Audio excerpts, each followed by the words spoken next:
learned from the lesson. Live in the hills, but I still get a spread. Started with a little, but I still reinvest it. Feel how I feel, then you feel it's a blessing. I just want the lesson, I just want protection. I'm up and I'm down, but they sound like progression. Farmer never plans if he waits for perfection. Finger to the down, hold it down. All right, man, this is going to be a serious video, but I thought we should start it off with some humor, and I'll let you guys see my Roblox feed. So I covered it with the socks so that y'all don't get too creepy, but like that's what a real flat-footed Egyptian look like right there. It looks like I'm a Roblox character. Okay. All right, baby. I hope you're having a wonderful weekend. In all seriousness, this is going to be a very serious video. I have a theory I want to share with you, and it's very simple. The war is over. Now, obviously, there is still fighting going on, but I am talking about the effect on the stock market. So, I have a pretty decent theory here. I mean, it's very, very simple. I got it laid out very simply for here, and I got some sources, and we just got a lot of history to back it up. So, obviously, they are still fighting, but what I'm saying is that in the near future, probably in the next month or so, even probably getting into the next couple of weeks, again, next week we have CPI, and then we have earnings kicking off, you will probably see the stock market react less to any headlines of fighting or war in Russia and Ukraine. So what do I think is going to drive the market? It is going to be this little rotational circle that we've talked about: commodities, inflation, and then Fed and government policy. They are all going to factor in everything. People are talking about war, but really it is the effect on the price of commodities, oil, food, any other materials, metal, and then that is now bringing up concerns about inflation, and then inflation is now the big issue with the Fed tapering, worldwide currencies, worldwide interest rates, and then how is everybody going to handle this? So, I think it's very, very simple here, but let's talk about where I'm getting these ideas from. So the first thing, and this thing is very recent right now, General Milley of the United States, he says that the war in Ukraine will be a very protracted conflict that could stretch on for years. So he's the first one, and then recently the NATO chief, she even said that this could last months, if not years, and that they don't really see it wrapping up too soon. So this is where we're hearing about this recently, where now some people are starting to talk about it, and I'm sure yourself, if you've been watching the headlines, I mean, it's been about a month or a month and a half so far, and people are like, well, we're hearing retreat, we're hearing this, we already reacted, and then we're waiting for the data, but then the data is still like a month behind, so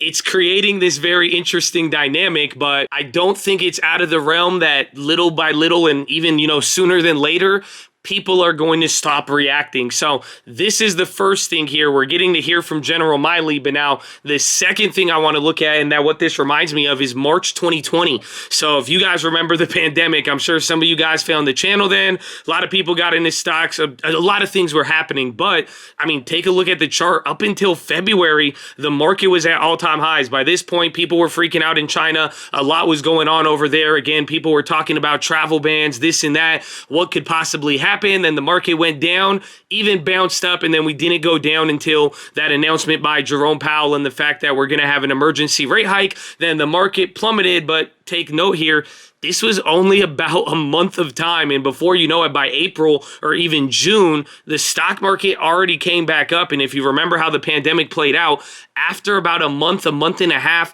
people stopped reacting to the virus amounts, and then it was all about the death numbers, and then little by little you started seeing less of Wall Street react to the death numbers, and then they're like, oh, well, what about the stimulus, and then what's this going to do with consumer spending, and then the stay-at-home trades, and then tech, and then you started seeing people react differently, but essentially people in the market reacted to the causes of the pandemic, and really they only reacted to the actual, oh my gosh, this pandemic's breaking out, this is all happening. That only lasted for about a month. So I think we may see this happen in this situation too, where now the consequences and how long they take to play out, that is going to be the main thing to watch. So there's the second piece, but now let's take the third piece of evidence where we even saw it play out like March 2020. March and February 2014. A lot of people don't realize this was actually when Russia invaded Crimea for the first time. So you could go see a timeline on all of this and see how it played out. And even then, the stock market in 2014, in the beginning, in January, February, they were reacting to a Ukrainian conflict. They were even talking about pressures of commodities and oil. So not too long ago, you actually had a very similar narrative, more or less. But what I'm trying to say is that Russia took Crimea, or started their operations, and there was already riots and other stuff around January, February 2014.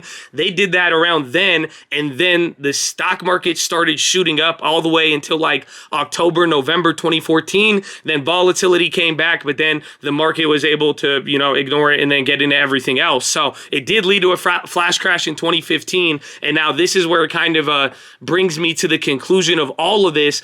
I think it's going to take a long time, but what I'm saying is that now these commodity plays, anything on bonds and materials, oil, all of that, I think it's going to last for the next 12 months here, meaning that it's going to go in waves as people start digesting this. People are going to react to the fact that, or they're going to react less to the fact that Russia and Ukraine are still fighting. They're going to react a little bit less to this headline, this peace talk, this or that. But then I do think little by little, the data is going to start trickling in, and then it's going to play out in all of these markets for the next year. So that's what I think is important. I mean, if you're not getting it so far, though, one thing I'm saying is if this is going to take years, or if people are talking about this lasting for years and we are not going to react, I think we are going to start seeing some things slow down. Again, the rise in commodities, all that, I think the waves are going to start happening a little slower. I don't think they're going to necessarily go down just yet, but what I'm saying is that this can now take a very, very long time.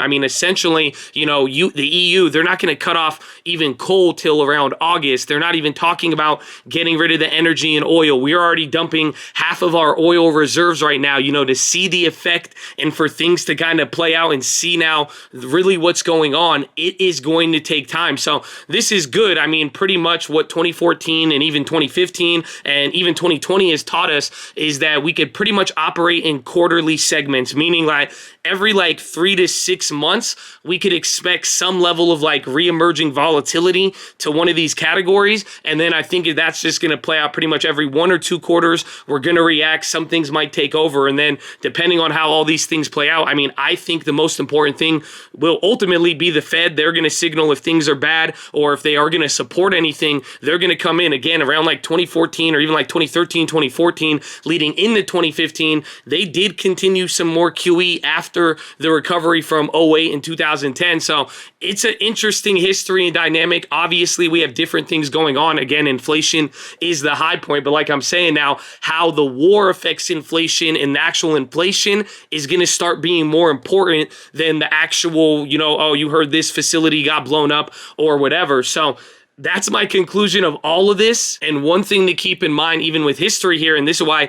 I do still believe in the flash crash scenario. I do believe in Europe getting affected first and being most vulnerable to the energy and commodity situation. And I think that's still going to play out. Again, Europe will probably get clapped first, and then it'll lead into the S&P. But what I'm saying here is that the market could definitely go up if history has shown us anything. Again, even in March 2014 and how that all played out from there, it was still able to go up even after October and even in March 2020. So what I'm saying here is now know what to focus in on. Don't get caught up in the news, but we may start seeing the headlines start to hit a little different. So I hope you're ready. But hope that's short and sweet. Again, this is going to relate to a lot of the plays that we're looking at. Again, commodities, food, and everything that happened Friday. That's still a very important thing. So keep all that in mind. Get ready for the watch list tomorrow. And make sure you at peace, baby. Make sure you relax. And I hope you guys are ready. You're living through something historical. There's going to be a lot of opportunities. And everybody has a lot they could be learning every day. So I hope you're doing that, baby. But that is it. Have a good weekend and be peaceful. I love you, Chad. God bless you. I'll see you tomorrow, baby. I still don't know how to end it. I still don't. Okay, that was okay.